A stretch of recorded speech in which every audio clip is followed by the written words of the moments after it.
My friendship with Richard comes through my friendship with his parents.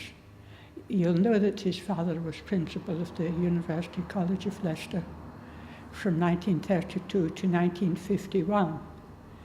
And after the war, when the college was to be upgraded to a full university status, there were several chairs established in sciences and in English history, French and mathematics. And my husband came to be professor of English in 1947. I came to Leicester as a professor's wife, which was rather a shock. Mrs. Attenborough was so kind to me. I was the same age as their sons, coming in age between Richard and David, who were away from home by then, and John was at Cambridge. So Mrs. Attenborough took me under her wing and taught me how to be an academic wife. The boys had been brought up in College House on the campus and went to the Wigston Boys' School. But the college had acquired Knighton Hall as the official residence, and Mrs. Attenborough had moved, the Attenboroughs had moved there. And that was where Mrs. Attenborough had me a lot. And she talked endlessly about the boys, of course. And I remember her showing me the stills of Brighton Rock, with Richard, of course. And that is how I first set eyes on Richard on his photograph. And thereafter, of course, I kept up with the news of both David and Richard from their mother, pictures of the weddings and the children. Of course, Michael arrived, and I really became part of the family in that way. But I can't quite remember when I first met Richard in the flesh, because I feel I've known him since 1947. But I think because of my great affection for his parents, he became friendly with me. And if his films were coming to be premiered in Leicester, he always had me included in the guest list. And he always made sure I was made welcome.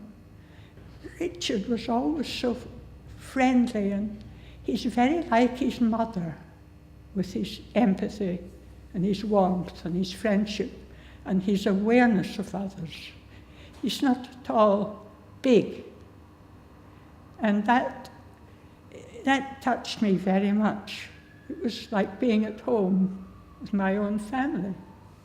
When he proposed to set up this wonderful centre, I wasn't on the committee because I'm not a committee person, I'm a backroom boy.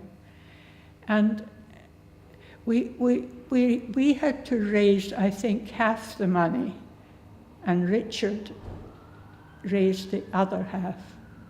And we had sales of work and coffee mornings and all sorts of things to raise the money, which my memory tells me was $1 million, which seems far beyond our scope. When Diana came to open it, Richard, of course, got me invited into the top echelons. And they really had a lovely relationship, Diana and Richard. I was standing in the corner while he brought her in to introduce her to people. And he brought her over to me, and he said, I want you to meet this dear friend. And Diana said, yes, I know, I saw you kissing her. He had this wonderful gift of communicating with people on a one-to-one basis, as though they really mattered to him. And that is my abiding memory of Richard. But it's because of the Attenboroughs that I'm still in Leicester.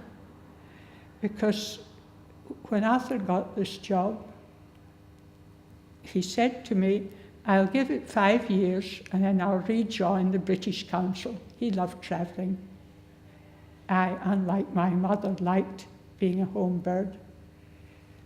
And I became so attached to the Attenboroughs and to Leicester that I never wanted to leave it. Then Richard bought this place on the Isle of Bute, which is a neighbouring island to Arran, and they loved it. Rue Boduch, it was called. They didn't get there very often. I was looking forward to having them over to stay with us. I had a cottage in Arran after my parents died and the farm had to be sold. And Arthur died there in 1988, and he's buried with my parents. And the ceremonies were all up in Arran. But in the following year, when I came back to Leicester, the university organised a memorial for him. He had been the chairman of music, and the resident trio, the Archduke trio, wanted to play a concert. And the Chillingirian Quartet, who had become great friends of ours, came and played at this memorial concert, and Richard and Sheila came to that concert and gave a lot of money to the memorial fund. So one way and another, the Attenboroughs, parents and Richard, and of course when he became president of the Lytton Phil, Literary and Philosophical Society, he wasn't able to be a full-time president, but he came up as often as he could, and I always saw him then. And David, of course, lectured many times at the Lytton Phil. And it gives me great pleasure that he and I are together on that history of the Lytton Phil, which was published in the year that I was president.